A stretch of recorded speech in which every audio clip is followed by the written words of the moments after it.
Yeah, someone was speaking. I couldn't hear. I don't think it was on purpose. No. Oh, No, apology. It was me. I wasn't meaning to talk to you. I apologize. well, okay. I mute myself. Well, listen, let me start out the way I usually do, and that's by saying peace and love to everyone. I'm Reverend Jim White, and thank you for joining me today for Practical Spirituality 101. This is the first of a series of 3 workshops, but listen, in all honesty, I gotta tell you something, okay? Those that know me know I have a goal of becoming a Zoom expert.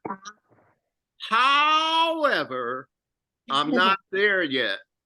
So if I mess up tonight, I need you to bear with me, okay? I have good intentions. So as I was saying, Practical Spirituality 101 is the first of a series of 3 workshops about a reasonably innovative idea that I call practical spirituality. Now, there are 2 more workshops in this series. Practical Spirituality 102 will be presented next month in September, and then the last of the 3 will be presented in October.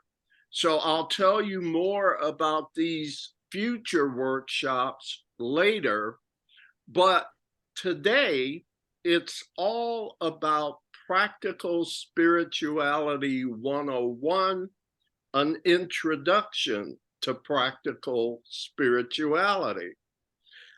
Are there, yes, I was just going to ask Lorena. Yes.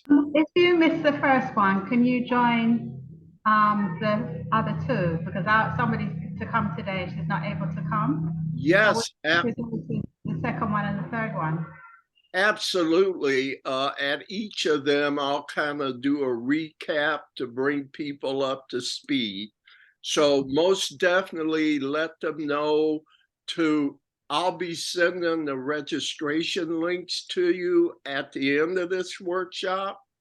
So you can pass that on. They can just click on it and register for the next one. Okay. Okay, thanks. Yeah. Anyone else? Any other questions or anything? Okay.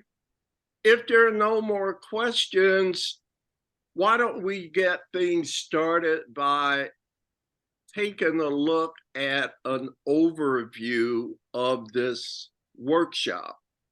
And so what I will do is, bear with me, I'm getting things together. I'll share screen, and I've got a series of screen slides that go along with my talk here today. So slide number 1 is our workshop overview. And as I said, can you all see it okay? Yes. So first of all, the description, Practical Spirituality 101, as I said, is the first in a series of workshops designed to introduce, explain, and engage large numbers of people to participate in the practice of practical spirituality. Simply defined, practical spirituality is spiritual practice based on common sense. Practical Spirituality 101 explains PS. Sometimes you'll hear me just call it PS. I hope that's okay. It explains PS and introduces how it can be used in a large-scale way to improve our lives both individually and collectively. Our format is we'll start out with an introduction. There was the greetings, and now we're doing the workshop overview. And when we finish this overview, the next thing is I like to give you a little background about myself and Love Communications Ministries. By the way, did any of you get to see that waiting room slideshow we put up? Yeah, Was that okay? that was neat. Yeah. Yeah, because you know me, I'm all about adding a little flourish to stuff, okay? So I hope you enjoyed that.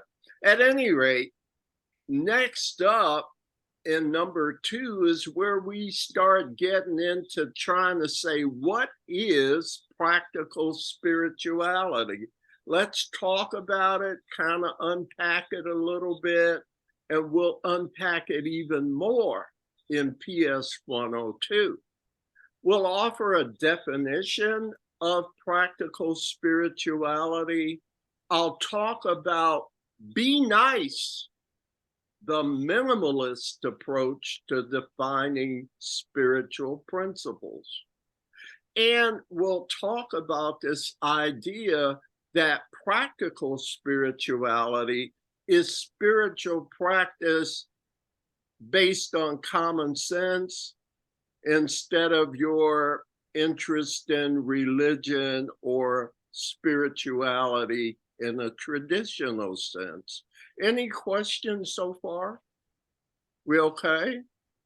Then number 3, I think practical spirituality may be a solution, indeed, one that, hey, you know me, it sounds crazy, but I'm thinking it might be a solution that could save the world.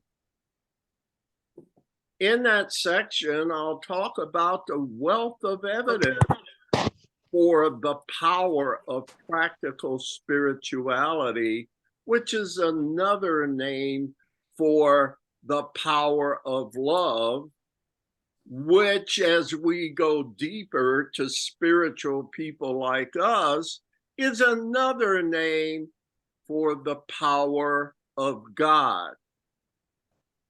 But God has gotten a kind of bad named or at least mixed interpretation, right?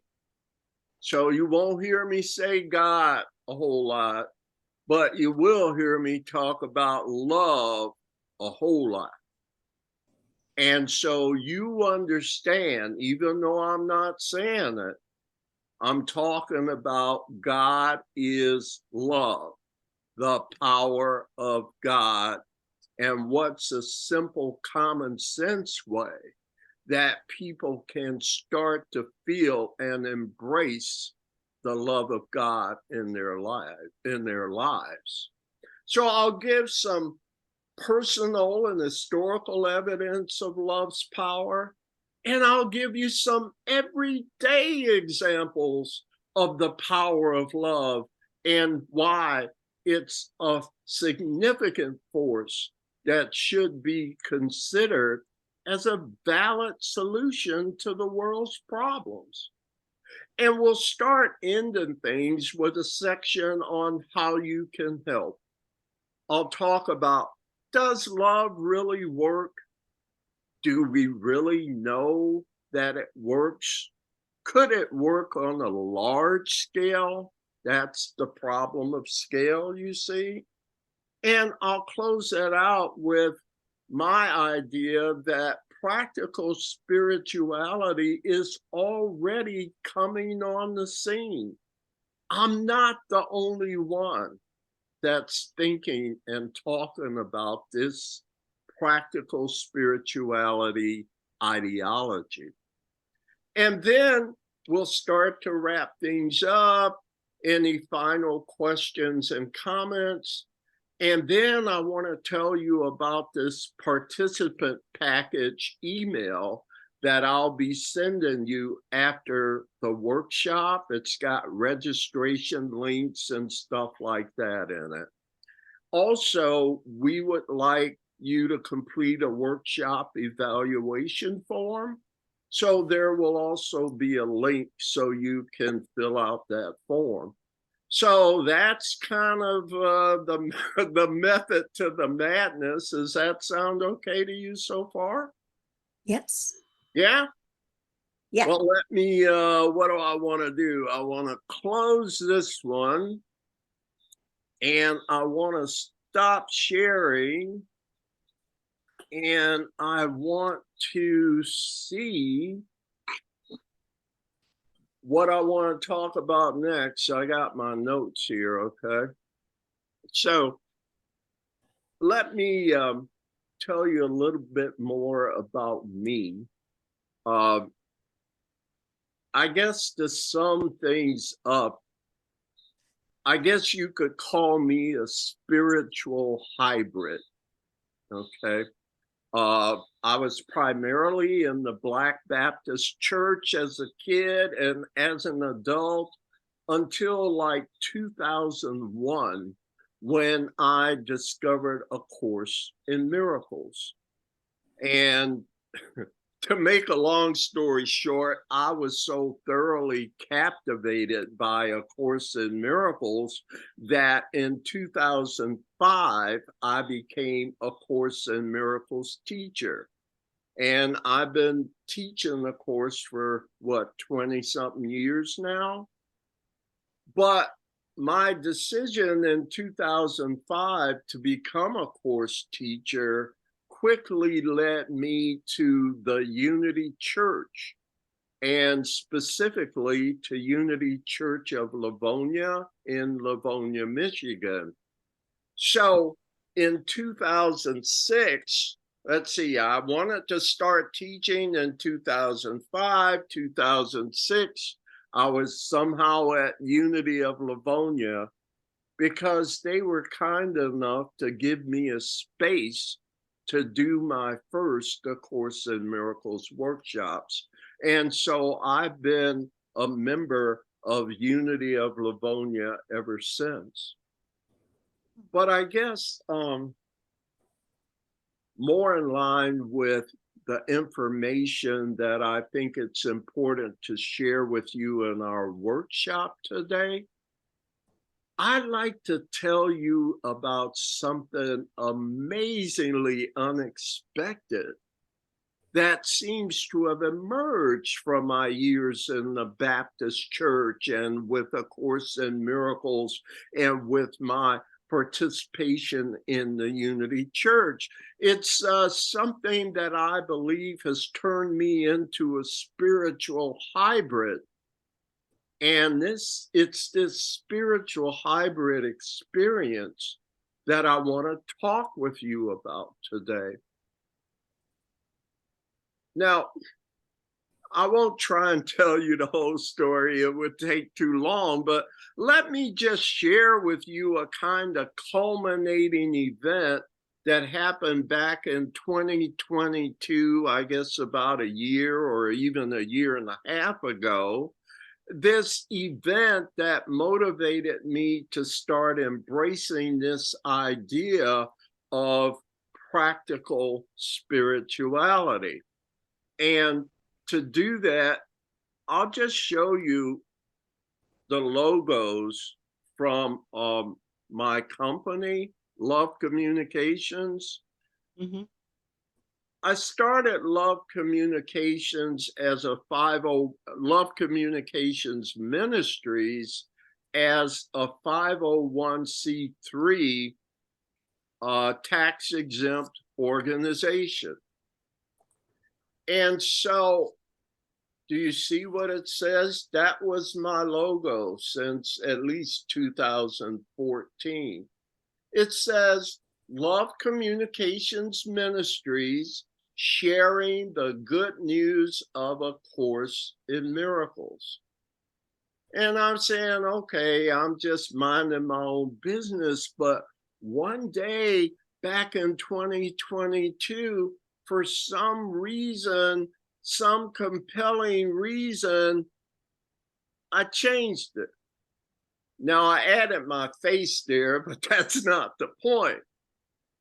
the amazingly unexpected thing that happened is the new one says Love Communications Ministries, where A Course in Miracles meets practical spirituality. How many of you are familiar with A Course in Miracles? If you're on mute, just like, okay, is there anyone not familiar with A Course in Miracles here? All right, Angela, you're familiar, right? If you know D, you know. Oh, I raised my hand. Yeah, yeah. So, at any rate, it says where A Course in Miracles meets practical spirituality.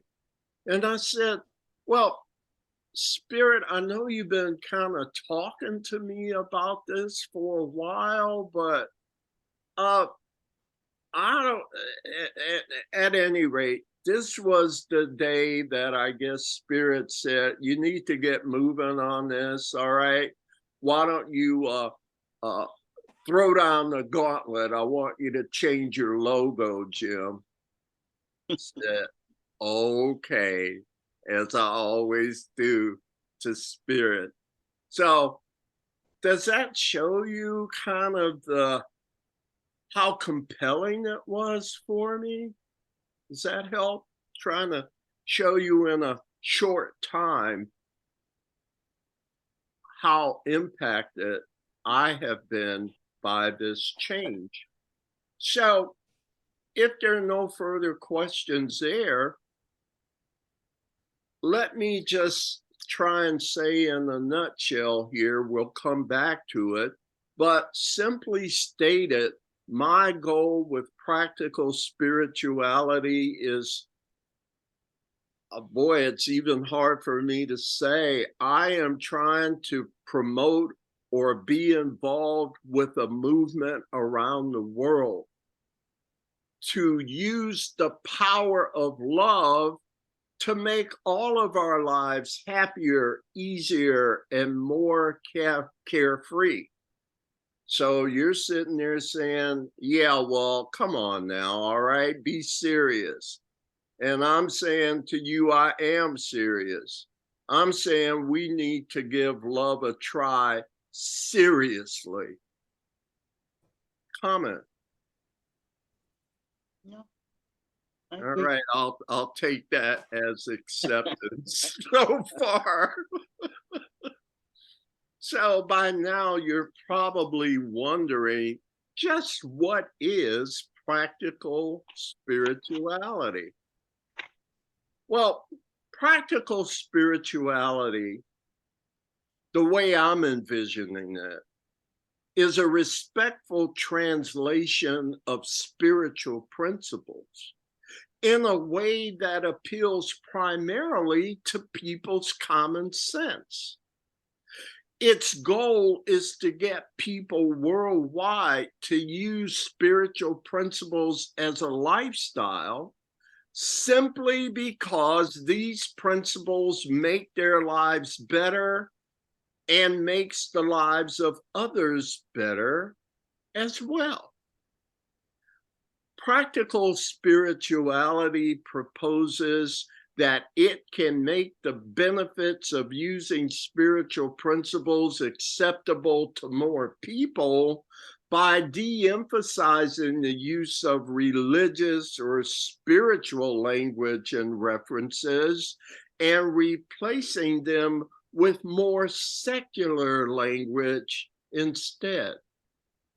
In short, practical spirituality teaches spiritual principles in a way that both believers and non-believers might be willing to give a try.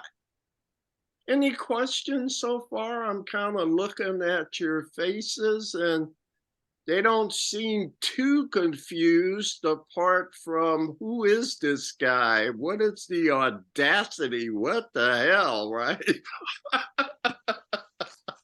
But No. you're following so far a simple logic, and I think that's because you're very spiritual people already. You already have seen the impact of love in your life. And that's what I'm banking on, that we can convey to others if we find a way to make it easy for them to understand. Now, there's practical spirituality, teaching principles in more of a common sense way. But what is that common sense way? Like, first of all, what do I mean by spiritual principles? Well, trying to answer that question, even here among the faithful, could get really complicated really fast, right?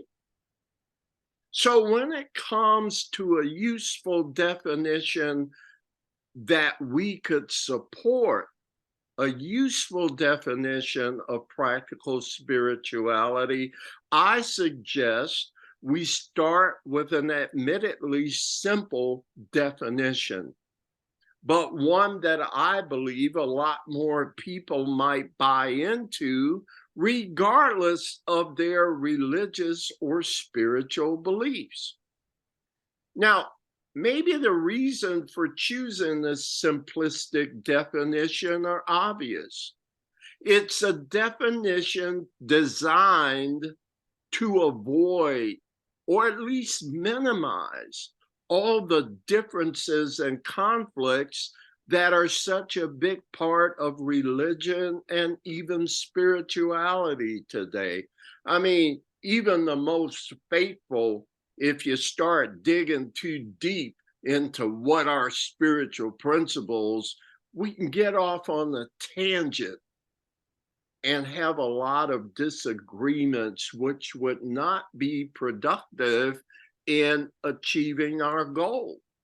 So I think a simple definition of practical spirituality, one like I'm going to show you, would help us get large numbers of people engaged in practicing spiritual principles. I call this simplistic definition of spiritual principles the minimalist approach. And let me just show you, it's another screen slide that kind of summarizes what I'm talking about here. It says, there it is. All right. I'm doing good. I'm gonna be a Zoom expert if it kills me here. The minimalist approach to defining spiritual principles: be nice. Be nice, be loving, it works. But the thing is, you gotta be really nice. You gotta be nice all the time, or the best you can. You gotta stretch yourself to be nice and be loving. It works, and we can prove it. Has it made your life better so far, being engaged in spiritual principles? Haven't you experienced the difference, the changes that have occurred from the old reactions, the knee-jerk reaction, the compulsive responses I used to give? I used to say, hey, I'm a nice guy, but don't push me too far. And the more I've started practicing being nice seriously, being nice, being loving seriously, you know, that line I used to draw, it's moving back further and further. I'm trying to erase the line. I'm trying to be loving all the time. And I'm not there yet, but boy, has it had a tremendous impact on my life. And I think the simple be nice, be loving will have that same impact on many others. And where it says we can prove it, how many folks are there like you that have experienced the love of God? That it's not in the book, but it's in your heart. Does that happen to you? Is it happening now? So there are probably many others that could be effective demonstrations that love works. That's why I say we're not coming out there with a theme or something that's empty. We're coming out with something that we've been proven in our own lives. And I'm trying to get us to connect together so that our demonstration becomes more powerful. What do you think?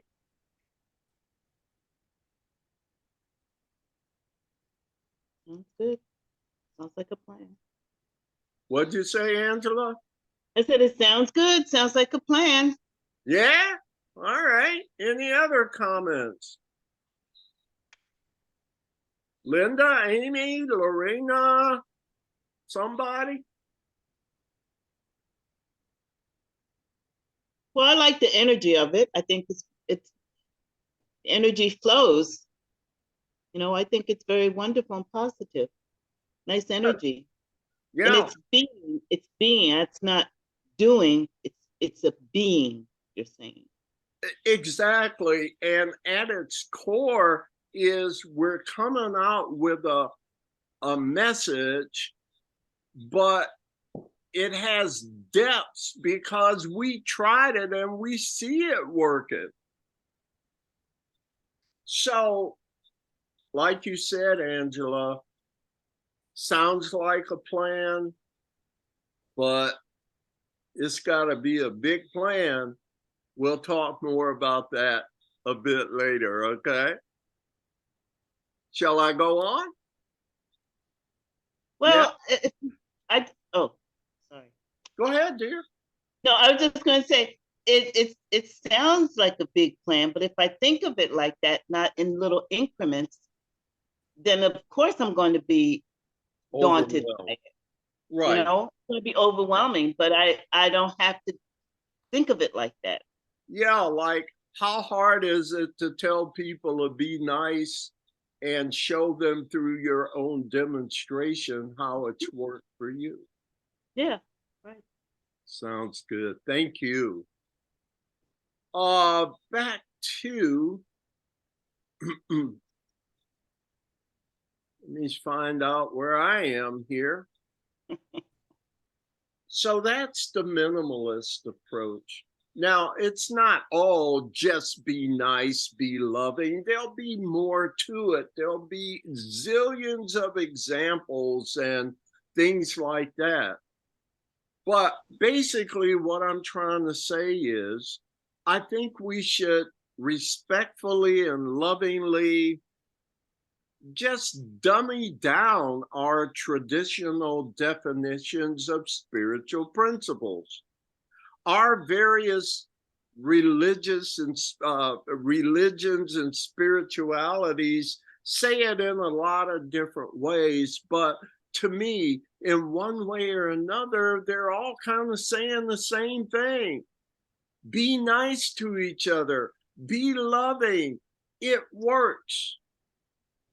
Now, that's why I believe we can use love's minimalistic definition, be nice, as an approach that might indeed be able to save the world. We just need to find a way to do it on a much larger scale. So let me tell you in advance, It's time for the keeping it real part of my talk, okay? So I need everybody to kind of buckle up, okay? I think most of us would agree that there are a lot of things in our daily lives that we just kind of take for granted because we just kind of assume that they're true. But honestly, when you get right down to it, when you're just keeping it real, how many of the things that we assume are true are really true? Or for that matter, is anything really true?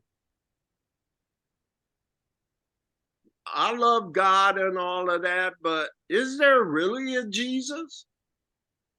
Is there really a God? Is the world real? Am I real? Is anything real? It all gets to be pretty humbling, doesn't it? So I'll just be honest. I don't know about you, but based on my lived experience so far, I'd simply ask all of you, what the hell do any of us know for sure? Well, maybe there's one thing most of us believe we know for sure. It's that there's something intelligent, some entity, a higher power, call it whatever you want, that seems to run things. From the activity of the cosmos to the weather patterns, to the beating of our hearts, to the digesting of our food. Dee, you don't digest your own food, do you? She said no, she's on mute. No, Okay, I was just checking. She's pretty good. And even growing our fingernails. Angela, you don't grow your own nails, do you? What does? This thing, right? There's something that seems to run things. And whatever it is, it's definitely in charge. Our common sense tells us that it's bigger and way more powerful than we are.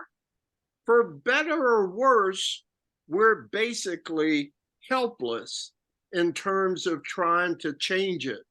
No matter how hard we try or what levels of bravado we try and use to avoid dealing with this fact. So, keeping it real, what are our options? Well, as usual, I came up with a few for us to discuss. Let me show them to you.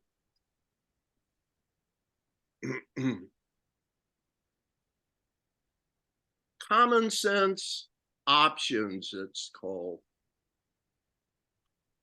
Common sense options. Something bigger, more powerful than we are, seems to run things. So, what are our options for dealing with this fact? One, try to alter, destroy, or change it. Or two, totally go with it and trust that in the end it's loving. That is to say, that it's good. Can you think of any other options? I was trying to come up with some stuff, but I only came up with two. How about you? To me, the common sense, the keeping it real option is two, number two. Other choices, I'm open. I think we fear it. I don't think it's a good choice, but I do think we fear it. Fear We what? try to say that there's something bigger than us. and we fear the bigger thing. I think we do. We were taught to. We Yeah, fear it and we try to control it. yeah, I guess like, it goes under number one, so it's not a good option, yeah, but it is what I do. yeah. And yet, when you've been taught to fear God, God is love. So if God is love and you fear God, you're fearing love. But that's a spiritual discussion. But that puts a lot of pressure on you when somebody tells you you better fear this bigger, more powerful thing, or else you'll go to hell and stuff like that. So it starts making you walk a tightrope trying to make sure you end up in a good place, and you're fearful the whole time. I've decided to cut my suffering and just go with it and trust that in the end it's loving. Now, a lot of folks say it's loving. There's a lot of testimony that whatever the heck this is, it is benevolent in nature. Haven't you heard that before, you deep spiritual people, right? Yep. So, any more options? Am I doing good so far? Yep. Yeah? Mm-hmm. All right. So I'll close this one out and keep going, okay? Let's get back to here.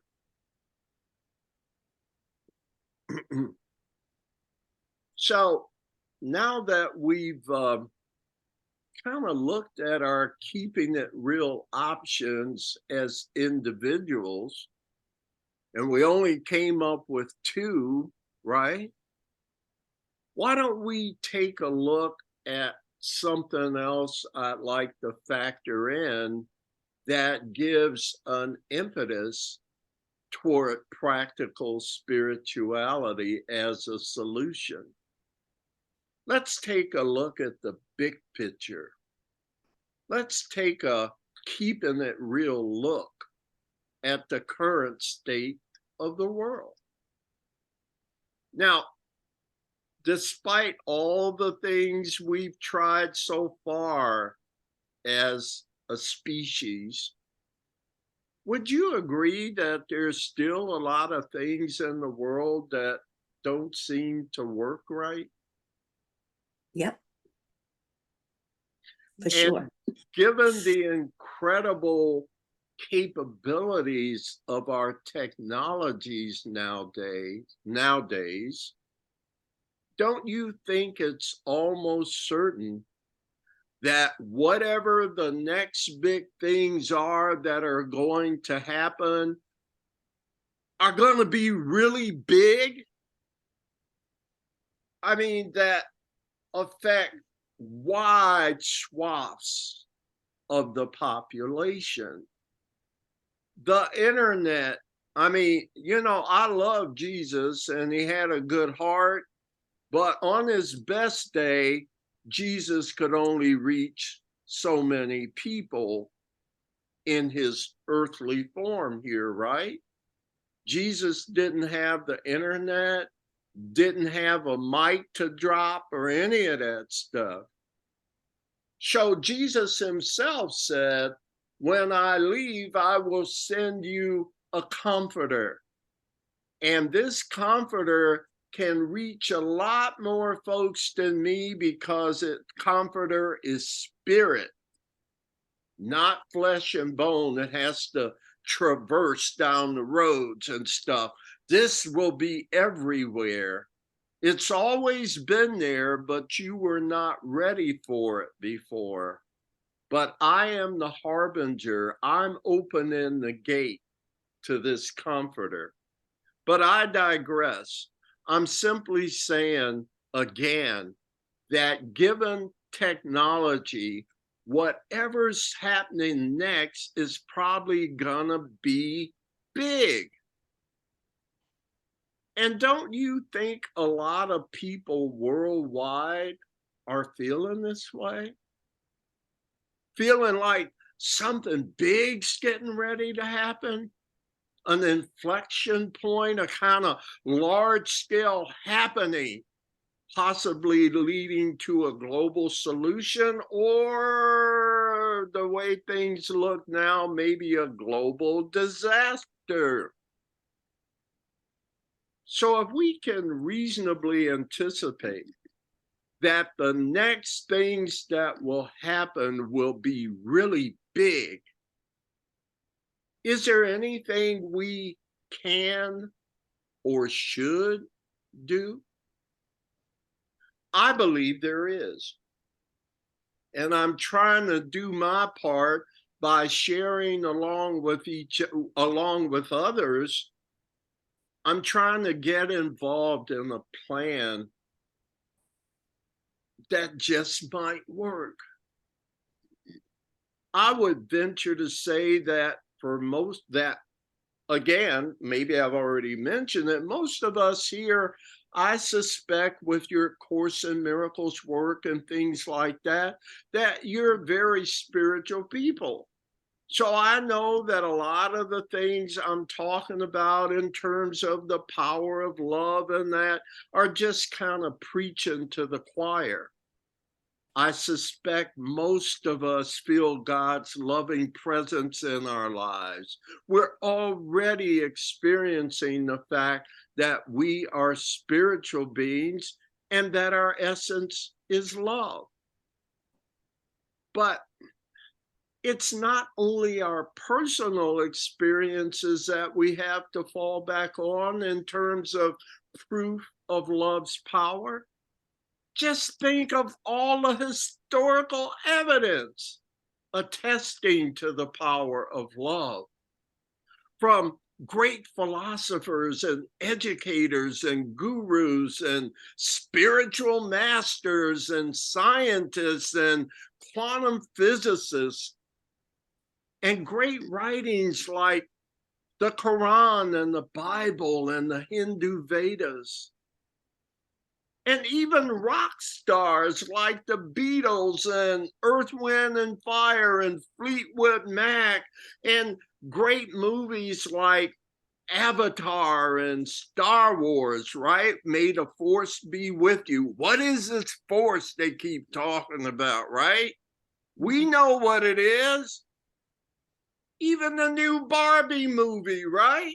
If you've seen that, right? Now, in some way, all of these folks have been talking about the power of love, about the power of oneness, about the power of unity. And this has been going on for millennia. But even beyond that, let's just go into and talk about for a few minutes some everyday examples of the power of love. Now, you know, when I say the power of love, it's the same as the power of God, right? But we ain't gonna say that in public in this project. You with me? Somebody got a problem with not saying God? All right, just checking. I mean, I don't want to. Here. Everyday examples of the power of love. I am having some trouble here. There we go. That's a little better, right? Everyday examples of the power of love, the magic of love, what oneness brings about. Happy endings. You ever go to the movies and it's a good movie, and it's full of all those elements that make good movies, and it's got adventure and conflict and uncertainty, and you're on the edge of your seat. But at the end, there's a happy ending, and they come together and they hug each other. Y'all know what I'm talking about? You right? The happy endings. Have you ever gone to the movies and at that happy ending point, not only the actors are hugging, but everybody in the audience goes, "Oh." Does that ever happen? What is it? What is that phenomenon that not only are the people on the screen feeling good at the end of the movie, but it's so infectious that all the observers are feeling good too. That's powerful. What is that? I say it's the power of love. Number two, how do you feel? How do you feel when you treat someone with kindness? How do you feel when you don't? These are kind of rhetorical, but jump in, all right? How do the others feel when you treat someone with kindness? Do they go, "Oh"? How do you feel when you forgive? How do you feel when someone's nice to you? How do you feel when you make love? I mean, sexually. Okay, I don't know what happens before or after, but when you're in that act and you're reaching orgasm, does that put a smile on your face? Making love? There are a lot of things, negative connotations we've given to making love. I'm not sure that they're anything but a mistake. All I know, and I don't mean to be, I'm just going to say it, having an orgasm, making love, makes me feel great. Now, it may get demoralizing after, you know how that stuff goes, but in the moment, there's a powerful phenomenon in an orgasm, isn't there? Maybe I shouldn't stop here. It's too controversial, or what? How about when you follow the golden rule? Do unto others as you would have them do unto you. How does it make you feel? Well, somebody could say something. Am I running out of steam here already?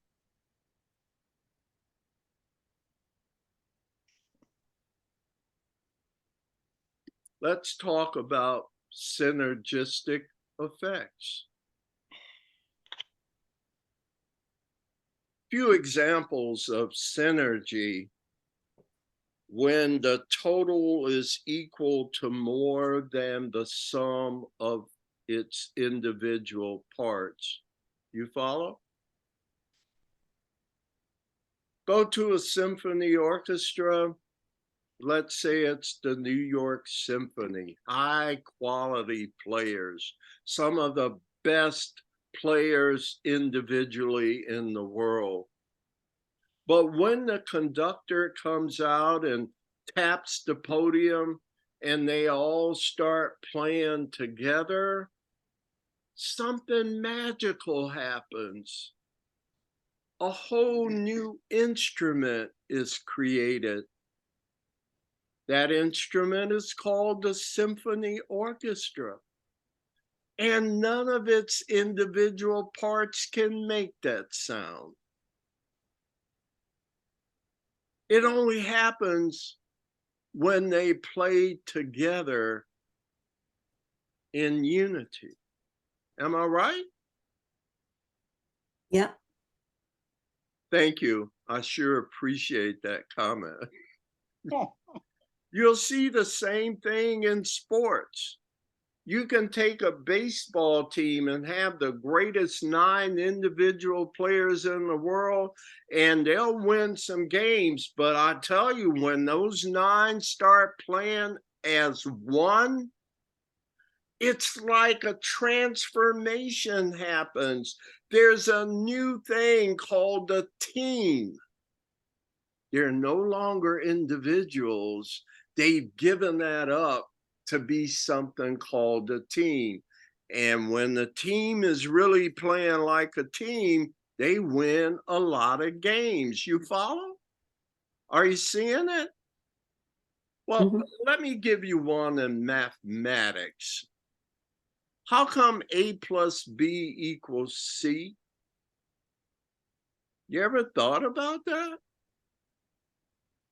I mean, from first grade, right? A plus B. How come it doesn't equal AB? It's because when 2 or more join, something can happen. It is a joining that produces a certain creativity that has a synergistic effect. So when A plus B come together, you don't end up with AB, you end up with something brand new. Now, C may have a lot of A in it and a lot of B in it, but it's something, a new creation. That's how I'm seeing it. A few axioms to close this out. 2 heads are better than 1. Well, I guess some would say it depends on who the 2 heads are. But all things being equal, most people would agree 2 heads are better than 1. We're in this together. It produces a very comforting empathy that increases our confidence when we're in something together. Have you noticed that? I mean, it's cliche, it's an axiom, but maybe it's an axiom because it's true, right? Finally, a rising tide raises all ships. Have you heard that expression before? Have you noticed that it does? That it doesn't discriminate, that it doesn't separate out. It just does its thing and raises everyone all at once. No differences, no separation, unity. Isn't that a spiritual principle? Yeah. Is love better? Does love make you feel better? You can speak out if negative, because I'm just going to assume positive if you don't say nothing. That's the way I am. Okay. Does love make you feel better? Does love make your life easier? If it was up to you, would you be bitter or sweet, nice or nasty? Mhm. If it was up to you. I think if you ask most people that question, they would choose sweet and nice instead of bitter and nasty. And then they say, well, I would be nice if all these other people didn't do the wrong things and bother me, right? And yet everyone individually says they'd rather be sweet. It's the other people not being nice that causes them to be nasty. Do you believe using spiritual principles, that is to say, the power of love, makes your life better? And now I will ask for some voices. Yes, no, maybe, sometimes. Definitely yes. Thank you. Amy? I'm calling names, but you have to unmute. That'll help, won't it? Okay. You saying that made me think of Ken was talking about something to a coworker that another coworker did to him. Your And their husband? response, Yes. yeah. Yep, Mhm. sorry, Ken's my husband. And their response was, we'll do the same thing back to her. And he said, no, I'm not gonna do that because it just perpetuates it over and over, you know. So he was choosing love, you know, to try to stop the cycle. So Yeah. And do you think Ken felt better with the response he gave? he was still kind of down about it, but I'm sure he felt better than he would if he had just, you know, done the same thing. I mean, that's not gonna.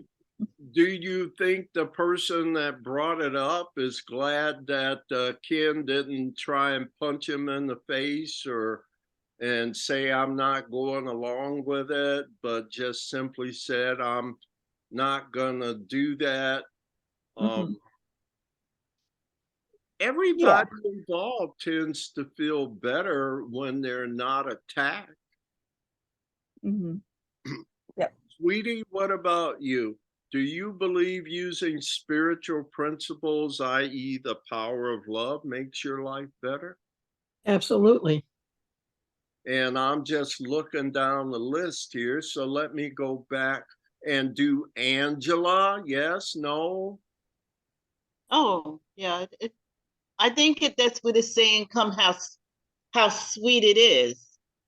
No pun on no pun on you, sweetie, but how sweet it is. Well said.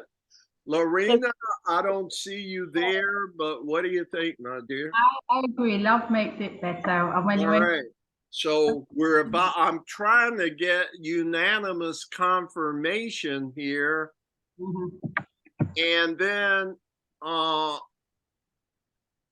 let's see, did we Well, talk? you know, Reverend Jim, look at all the Linda. songs about love. Pardon You me? know, look at all the songs about love. Love makes the world go around. And even the All we ones, need is love. all we need is love. And also the ones about my man done left me or done me wrong. That's, I mean, it's all, my woman did this and run off with the Yeah. bottle shop or whatever. It's still all about love, making the world. Right. It's still on the same subject. Yeah. Linda, I didn't ask you about this question. What are your thoughts, my dear? Miss Meyer? There we go. I agree. Spiritual principles definitely make your life better. All right. So let me, and 6, do you believe the widespread use of spiritual principles might make our secular world better? See, you know, spiritual principles work, but if they really work, shouldn't they not only work in your prayer closet, but in your everyday secular life? If they work, if they're true, shouldn't they work in the secular world? They should do. Man's laws are like inconsistent, but God's laws are truth and the same all the time, no matter the situation. Yeah, and they are adaptable to every situation. I know A Course in Miracles teaches to use these principles universally. They work all the time in every situation. There's no situation where what I'm teaching you doesn't work. That's what Jesus implies in the Course. So, what I'm all about, to be honest, is maybe we need to let more people know that we can show you in simple, common sense ways how this makes your life better, and can do so individually and collectively. So that's my spiel on everyday examples of the power of love. So I've talked about you as preaching to the choir, that you already know about love and its power on a personal level. I've talked about that there's a vast historical evidence of the power of love. And I'm talked about some ways we can see love all around us every day in our daily lives, right? So don't you think there's enough evidence about the power of love? Now, the one thing about the power of love is, I guess, like any power, is it's a latent power. It's a potential power. It only gets revved up when you use it. If you don't use it, it sits there. Like the electricity coming into your home, it sits there until you tell it to do something, right? So how powerful is love? Maybe we haven't fully activated it, is all I'm saying. But listen, again, it really does seem like something's getting ready to happen, right? And something's going to be big. So, what should we do? Should we do anything? Should we be involved in trying to make sure it's going to be for our good instead of not our annihilation?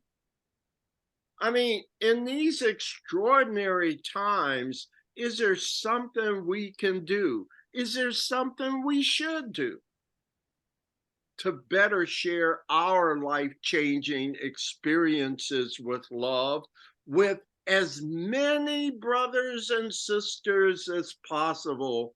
Because I'm convinced that love may be a solution. The other thing is this, okay? You're spiritual people, you know this. Bottom line, we must act to save our brothers in order to save ourselves. In the recognition of our oneness, I believe we must act to help our brothers and sisters in order to save ourselves. And I believe that practical spirituality may be a way to help do this. Comments? You know, this happens in my study groups and that too, on A Course in Miracles. I'll get people and they get like speechless, and I don't know if I should take it negatively or positively. And yet I'm going to withhold judgment. I'm just going to keep doing my thing and see what happens. All right. Well, it does say the teacher of God is generous out of self-interest. So Yes. I'm just giving and receiving Yes. to myself. There's no one out there but me.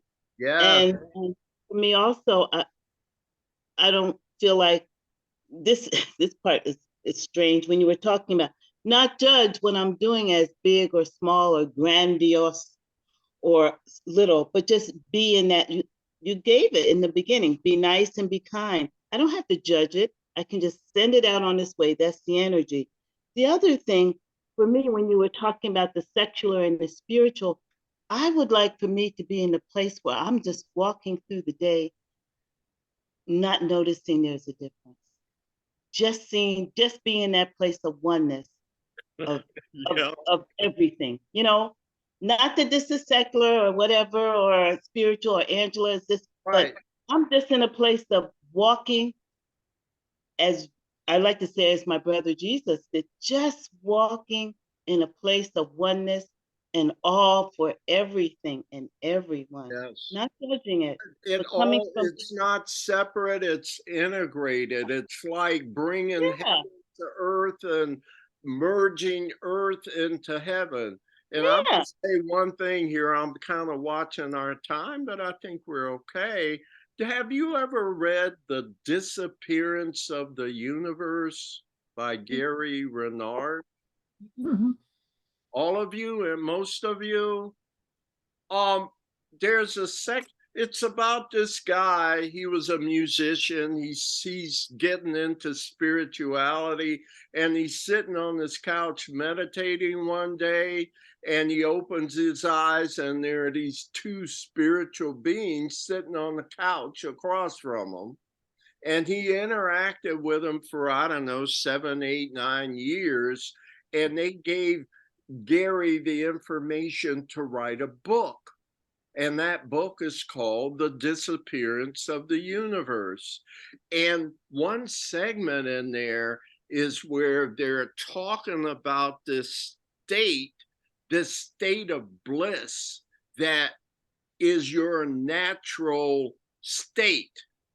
And Gary says, "What? Tell me more about this state of bliss. It's so great. It feels so good. Tell me more."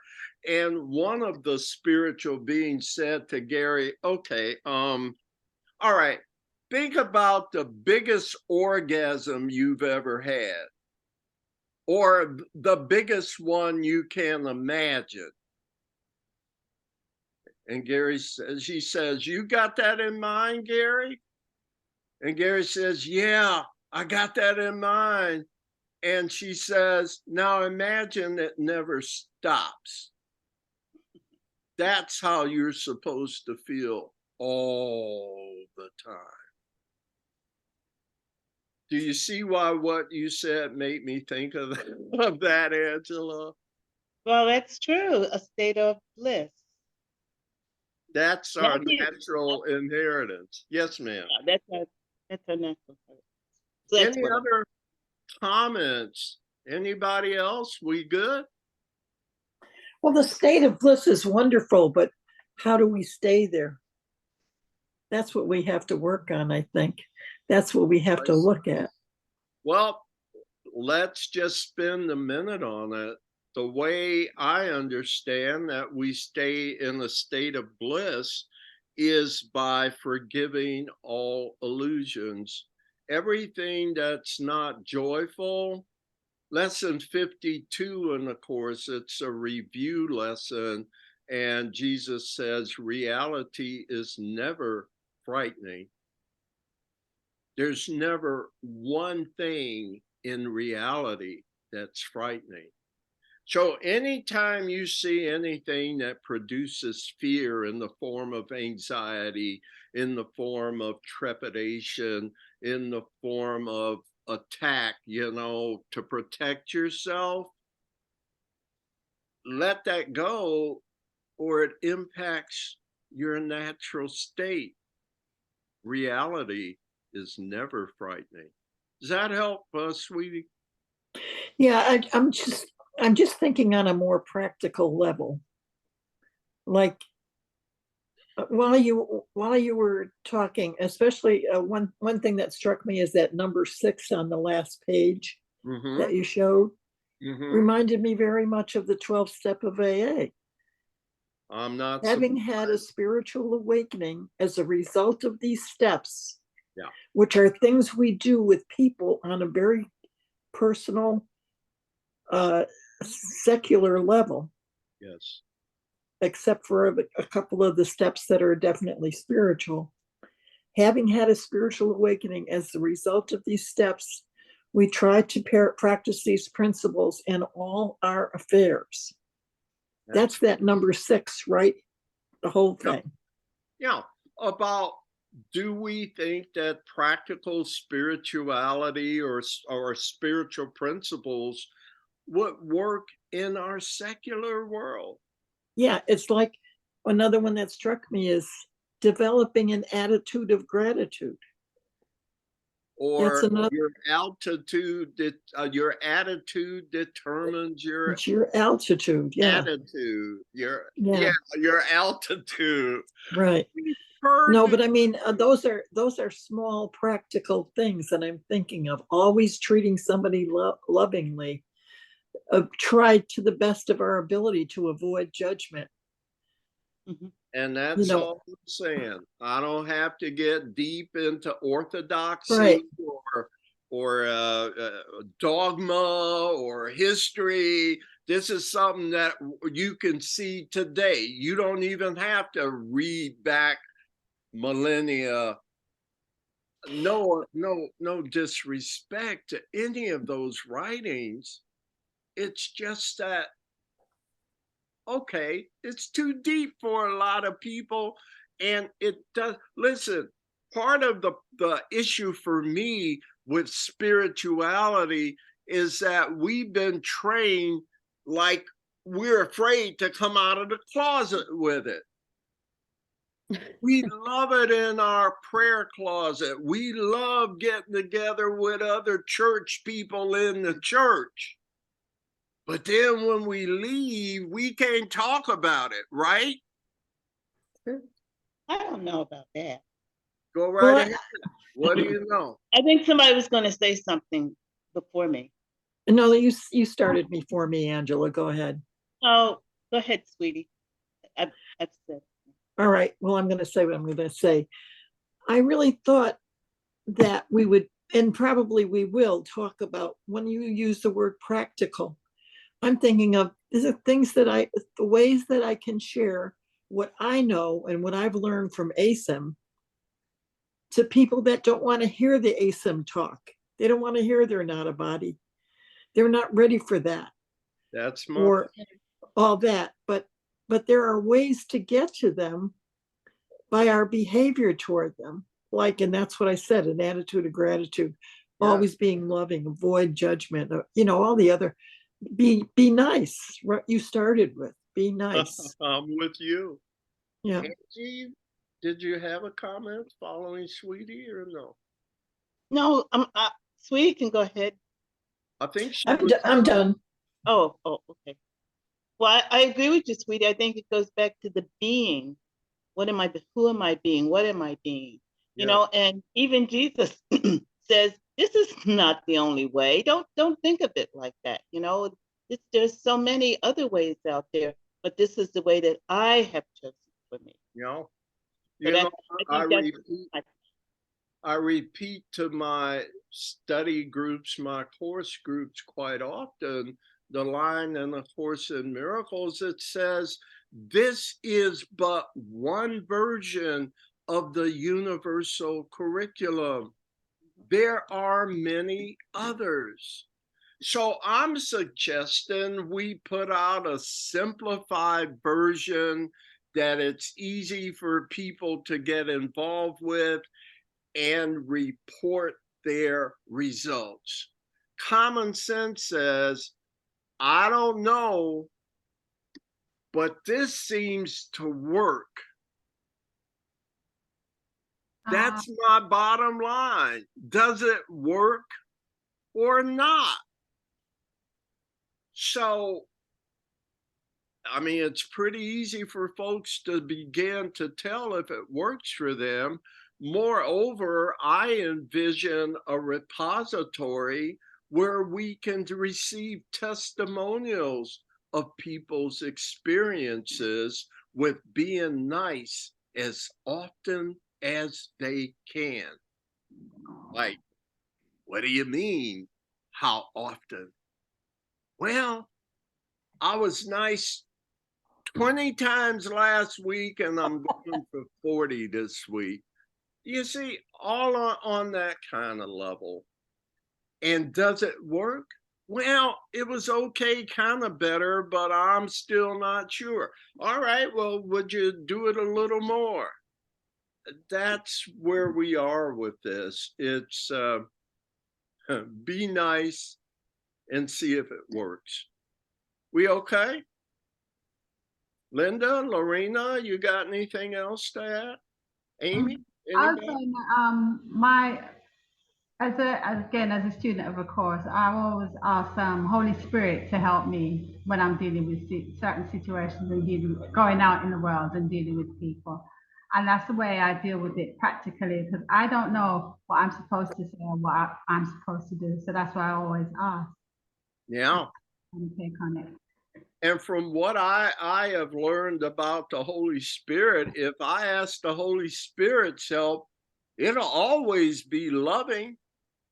Whatever solution Holy Spirit comes up with, it's gonna be loving.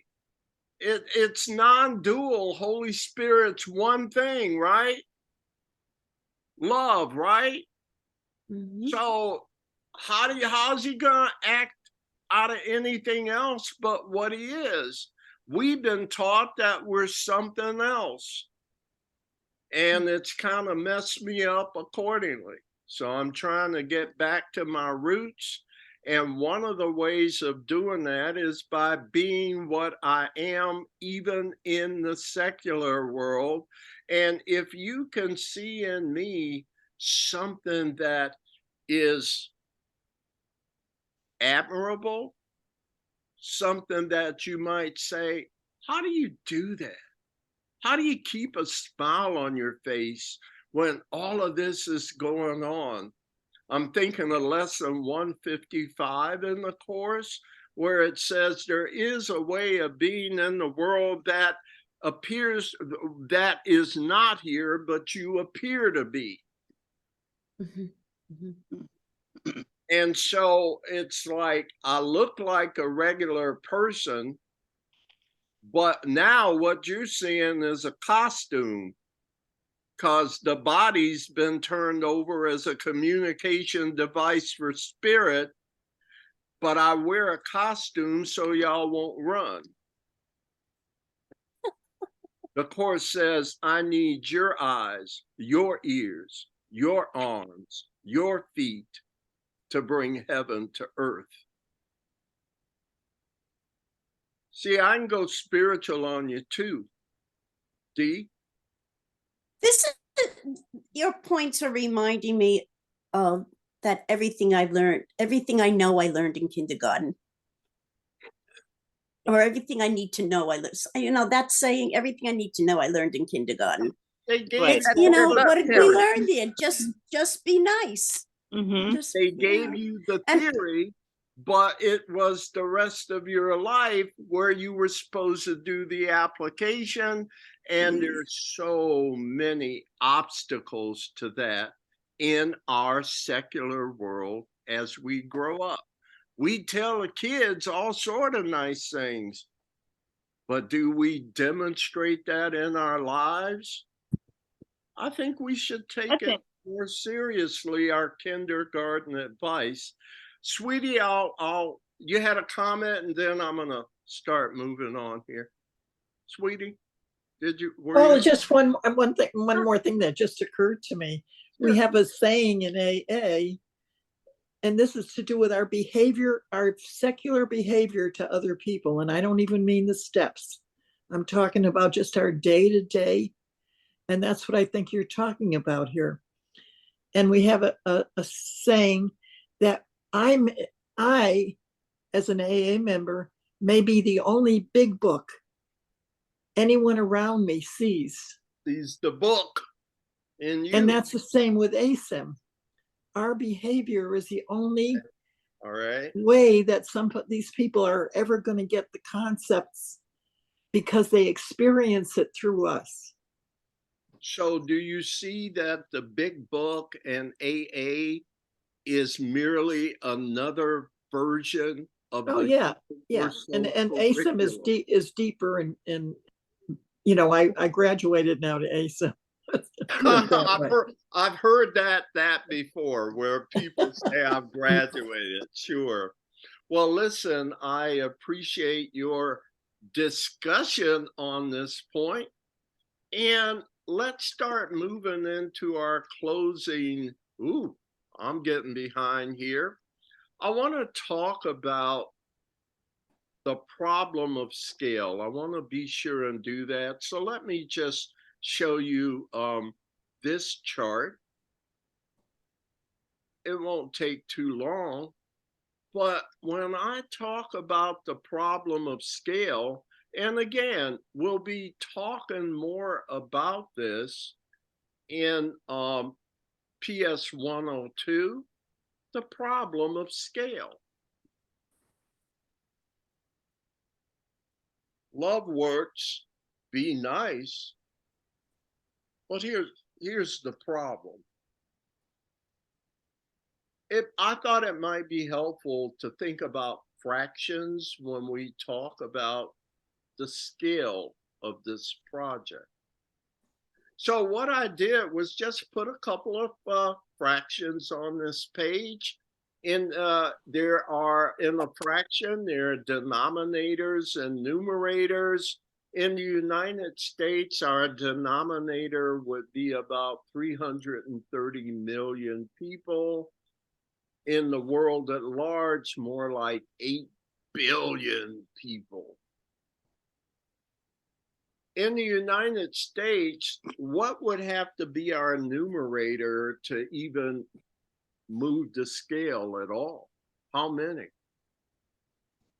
I don't know, a whole lot. 50%? 50%? What is that? 160 million? And that's probably just breaking even. I'm not sure that'll move the scale. And in the world at large, the calculation's a little easier. 50% would be 4 billion people. Word of mouth is not, it's going to take forever. And I'm not opposed to that if it's God's will. But do we have technologies at hand where we can be more efficient in our efforts? Can we use the internet? Can we use the media? Can we use large-scale technologies? I think we got a winning message. But I got to come out of my prayer closet with it at some point. I need to do something, I think. We good? Comments? Right. Stop share and go back. Wait a minute, let me stay organized because I'm almost through this technologically, this Zoom stuff. All right. So we talked about practical spirituality as a solution. So from that chart, you know, the next step is, how many religious people are there in the United States and around the world? And how many of them are spiritual and how many are non-spiritual and how many in between? I don't know. But I'm willing to bet that most of them have common sense, whether they always use it or not. So I think common sense can be a new, a broader, and more useful common denominator that we can use and that we can reach with practical spirituality. I think we can motivate a lot more people towards spiritual principles by appealing to their common sense, not just their propensity for religion or even spirituality. I think the movement toward practical spirituality as an ideology is already underway. Many of you here today, and easily millions worldwide, can already see God's plan operating in their lives. As Jesus would say, their eyes have been opened. And more of us are seeing God's plan everywhere. We may actually be the generation who's part of the inflection point, part of humanity's quantum leap, for better or worse. So do we just keep on the way we are? Or should we anticipate the next big thing and start doing what we can to help? I mean, the destiny of the world, this is not hyperbole anymore. The destiny of the world may indeed be at hand. I think many of you and many spiritual people can understand this. So I believe that love works, and that now may be the right time to start putting it to the test. I think that practical spirituality, given love a serious try, may be a way to make it easier for people to understand and embrace spiritual principles, a way to show them that spiritual principles are true and can work in the secular world, the real world, quote unquote, where they live and work and play. Practical spirituality teaches what it's like to be loving all the time, or at least as much as you can, and what it's like to be nice. It teaches spiritual principles in a way that more people can understand and use. And through practical spirituality, I think we can convince large numbers of our brothers and sisters to use the power of love, simply because it makes everyone's lives happier. So we'll again talk a lot more about this. I hope you'll come back for more with this crazy guy. But before we close, I'd like to just show a short music video that I think summarizes practical spirituality. And it also shows that I'm not alone in embracing this idea. And the song is called Be Nice, appropriately, by the Black Eyed Peas with Will I Am and Snoop Dogg. So take a listen and see what you think. And we'll start closing out right after that. Bear with me here.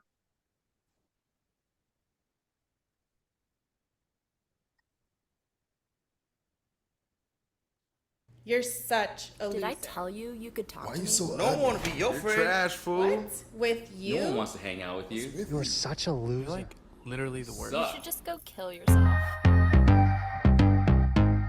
Be nice. Be nice.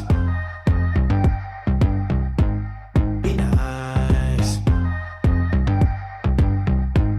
Be nice. I just wanna be happy. I don't wanna feel nasty. I'm trying to turn my vibration around so I can feel fantastic. I'm talking to myself in the mirror. I'm telling me to cheer up. Everyone around got tears of a clown. but I do not want negative energy. If you get what you give me positivity. Give it to me. Hey, be different. Be nice. Just smile. I promise it'll change your life. Hey, be different. Be nice. Just smile. I promise it'll change your life. Be nice, be nice, be nice, be nice. The love you give is the love you get, so be nice and change your life. Be nice. Be nice. I got a new direction. I ain't got no time for stressing. I don't wanna carry no bad vibration. I don't wanna be in depression. I just wanna be cool, live my life without the problems. Everybody trying to push me down to the ground, but I ain't living life on the bottom. Cause I do not want negative energy. If you get what you give me positivity. Give it to me. Hey, be different. Be nice. Just smile. I promise it'll change your life. Hey, be different. Be nice. Just smile. I promise it'll change your life. Be nice, be nice, be nice, be nice. The love you give is the love you get, so be nice and change your life. Be nice. Be nice. Be nice. Be nice. If we all could just find a way to fly away, to slip into a brighter day. One step so deaf, so right, go left, and do it to 'em right away. I'm talking to all of my leaders. We should just powwow and all of us meet up and fight for each other, not one another. And when we talk, be nice to each other. Be cordial, be glad, be happy, not sad. Stay in your bag, and all of my bangers that bang with they flag. Whether crip or blood, be good to each other, be hood to each other. En la raza, mi casa, su casa. On and on, love that we give and keeps rolling on, rolling on. Hey, be different. Be nice. Just smile. I promise it'll change your life. Hey, be different. Be nice. Just smile. I promise it'll change your life. Hey, be nice. Hey, be nice.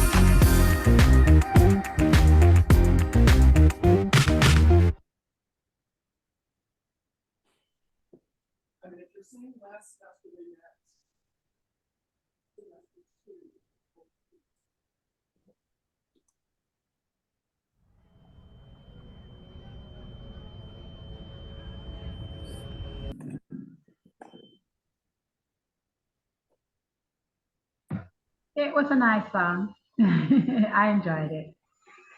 Made Yeah, me is smile. that you, Marina? It was a nice song, made me smile. All right. All right. How about the rest of you? Do you see that kind of is where I'm coming from? There's a lot we can do with a message like that.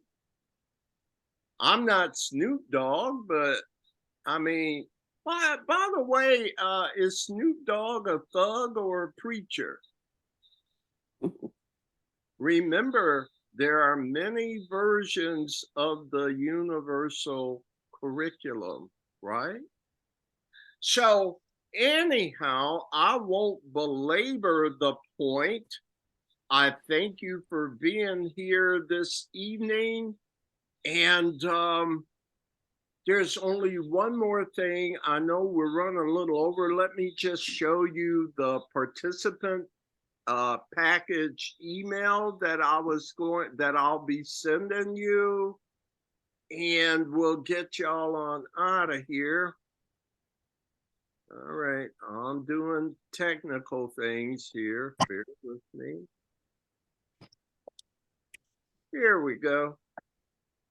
So sometime later this evening, I will send you this participant package via email.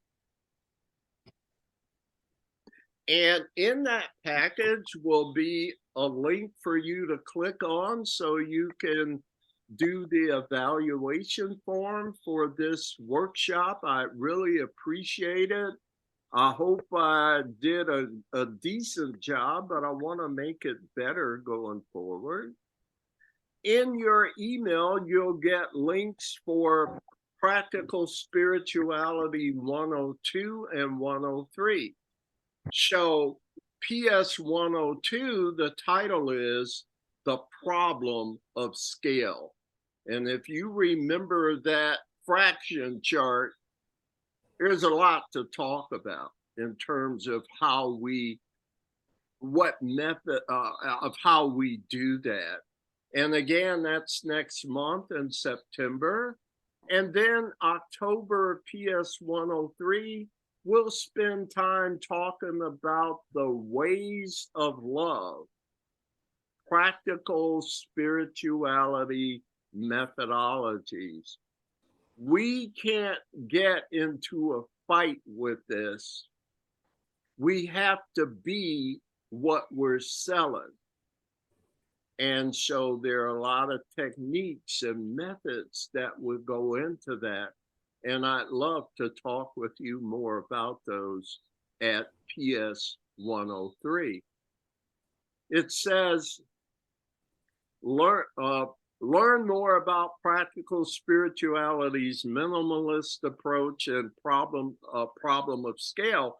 But this one, learn more about how we must use the power of love itself exclusively to achieve our goals, because I believe that's how we can bring spirit with us into this process to show us how to do it. Number 3, I'm going to send you a bit more information on love communications, our vision and mission, some more information about my background as president. And I couldn't help but stick in the plug for Earth School, my book. It's called Earth School, Why We Think We're Here. And if you don't know about it, ask, I don't know, Dee, Sweetie, all these folks that have read it and heard about it ad nauseum. Also, I just am going to throw in a link so you can see all of the video productions we've done on YouTube. And finally, if you like what we're doing here, there's a link so that you can make a donation to Love Communications Ministries. So I've certainly enjoyed having you all here. I hope you enjoyed being here and that it's given you some food for thought and hopefully ultimately some food for action, right? Any final comments? Everybody good? I like the message and I like the approach. Thank you, So Mike. it just, and I do think it makes a difference not speaking God jargon to many people Yeah, that would not appreciate it. It's a way of connecting that's a lot yeah. user friendly, And more that's user not- friendly. And that's not any rebuke on God. It's more a test to trying to avoid what the ego has attempted to make of God, you see? So we're going to bypass all of those things, hopefully. Thank you, Dee. Anything else? Well, I tried to time this out, but we went a few minutes over, and you know how you people like to talk, so I just will adjust for that, okay? Linda, I hope you'll come back. Lorena, Angela, these other folks already know me, and yet they still come back too. So I wish you all a good evening, and I hope to see you soon. Thank you. Thanks, Jim. Thank you. You You're too. so welcome. Namaste. Thank you. Good Bye, night. everybody. Yeah.